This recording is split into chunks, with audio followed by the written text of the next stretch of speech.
नमस्कार, मैं अमित रामटेके। लोकसभा 2024 के लिए तारीखों का ऐलान हो चुका है। सभी राजनीतिक पार्टियां उम्मीदवारों के नामों का ऐलान कर रही है, अपने अपने पार्टी के उम्मीदवारों की लिस्ट जारी कर रही है। ऐसे में सभी पार्टियां अपने उम्मीदवारों का चयन करते समय क्षेत्रीय मुद्दे और वहां की जातीय समीकरण को ध्यान में रखते हुए अलग अलग जातीय समीकरणों के आधार पर अपने अपने उम्मीदवार तय कर रहे हैं। ऐसे में आज हम बात करने वाले हैं उत्तर प्रदेश की कैराना लोकसभा सीट के बारे में। कैराना लोकसभा सीट जो है वो मुस्लिम बहुल सीट मानी जाती है। यहाँ पर मुस्लिमों की पॉपुलेशन जो है, वोटर जो है वो 5.5 लाख से ज़्यादा आते हैं।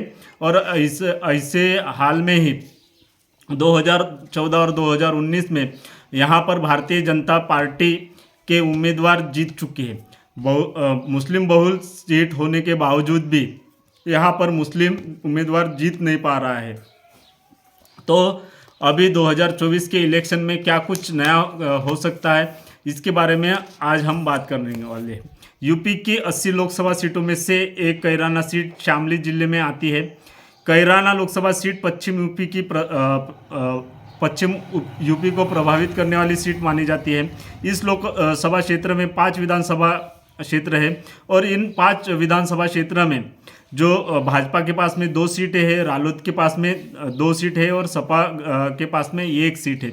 ध्यान रहे कि भाजपा और रालोद का यहाँ पर गठबंधन है और समाजवादी पार्टी और कांग्रेस का यहाँ पर गठबंधन अभी 2024 के इलेक्शन में होने वाला है, हो चुका है।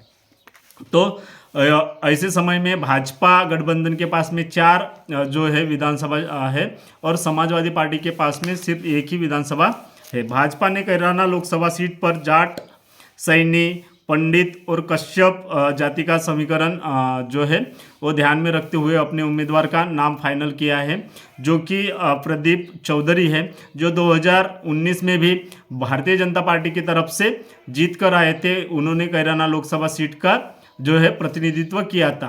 उनके मुकाबले में 2019 में तबस्सुम हसन जो समाजवादी पार्टी की कैंडिडेट थी वो चुनाव हार गई थी, जबकि 2019 में बहुजन समाज पार्टी, समाजवादी पार्टी और रालोद के जयंत चौधरी इनके साथ ये सभी एक साथ एक गठबंधन में थे और भारतीय जनता पार्टी सिर्फ अकेले चुनाव लड़ रही थी।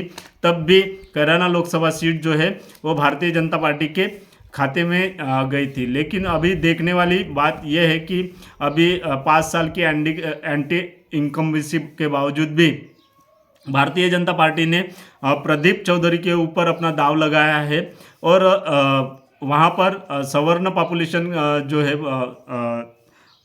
सवर्ण पॉपुलेशन के ऊपर जाट, जैन, सैनी, पंडित और कश्यप ये समीकरण बिठाया। उस दूसरी तरफ बहुजन समाज पार्टी ने भी सवर्ण उम्मीदवार ही दिया है। श्रीपाल सिंह इनके ऊपर बहुजन समाज पार्टी ने दाव लगाया है।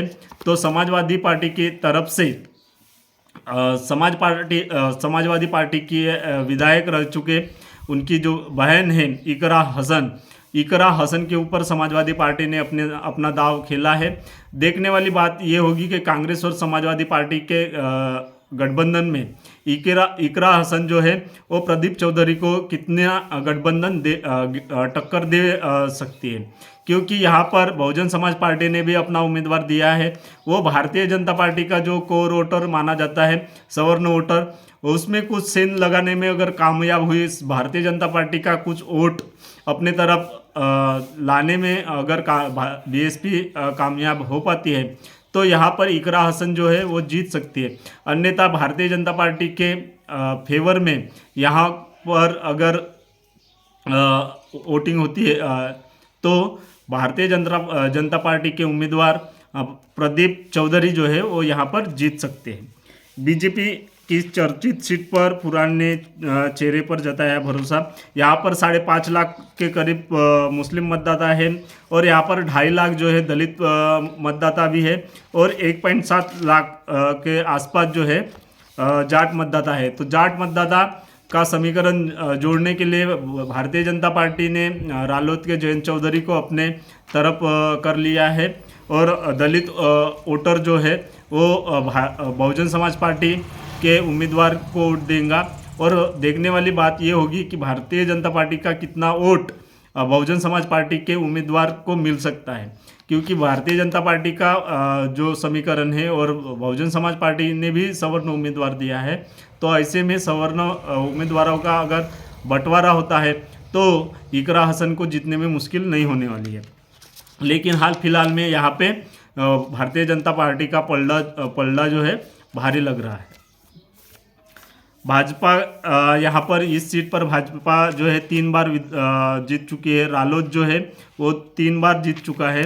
बसपा यहाँ पर 1 बार जीत चुकी है और समाजवादी पार्टी यहाँ पर 1 बार जीत दर्ज कर चुकी है। 2014 में ये सीट भारतीय जनता पार्टी के पास में थी और 2019 में भी ये सीट भारतीय जनता पार्टी के पास में ही है। कैराना में हर बार जो है यहाँ की जनता जो राजनीतिक दल जातीय समीकरण के आधार पर उम्मीदवार तय करते हैं उनको चौका देती है और हर बार एक नया चेहरा यहाँ से चुनकर लाती है। खास बात यहाँ की ये भी है कि यहाँ पर 2 बार से ज़्यादा कोई भी सांसद तीसरी बार चुन के नहीं आया है। और मुस्लिम और जाट बहुल ये सीट होने के कारण यहाँ पे जातीय समीकरण बैठाने का गणित जो है यहाँ की जनता को पसंद नहीं आता है। वर्तमान में ये सीट भाजपा के कब्जे में है। यहाँ से भाजपा के प्रदीप चौधरी ने 2019 में सपा की तबस्सुम बेगम को हराकर चुनाव जीता था। और वर्तमान में 2024 के इलेक्शन में यहाँ के उम्मीदवार होने वाले हैं भारतीय जनता पार्टी की तरफ से प्रदीप चौधरी, बहुजन समाज पार्टी से श्री श्रीपाल सिंह और समाजवादी पार्टी से इकरा सिंह। तो आपको बताना है कमेंट करके कि इन 3 उम्मीदवारों में से किस उम्मीदवार का पलड़ा भारी है और किस उम्मीदवार का जो है जीतने की संभावना ज़्यादा है। क्या राजनीतिक समीकरण हो सकते हैं, बहुजन समाज पार्टी का यहाँ पर कैसा प्रदर्शन रहेगा या समाजवादी पार्टी का कैसा प्रदर्शन रहेगा। भारतीय जनता पार्टी अपने पास में ये सीट रखने में कामयाब हो पाएगी या नहीं। नरेंद्र मोदी का जो मैजिक है वो यहाँ पर चल पाएगा या नहीं, क्योंकि 2 टर्म की उत्तर प्रदेश में भारतीय जनता पार्टी की सरकार है और 2 टर्म हो चुके हैं केंद्र में भी भारतीय जनता पार्टी की सरकार है।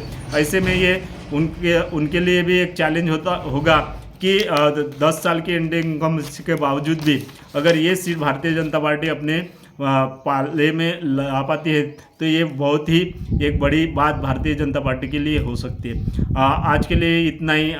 अगले वीडियो में देखते हैं किसी दूसरी लोकसभा सीट के बारे में क्या है वहाँ का गणित और क्या हो सकते हैं 2024 के लोकसभा इलेक्शन के मायने। आप अपनी राय कमेंट में ज़रूर बताइए। नमस्कार।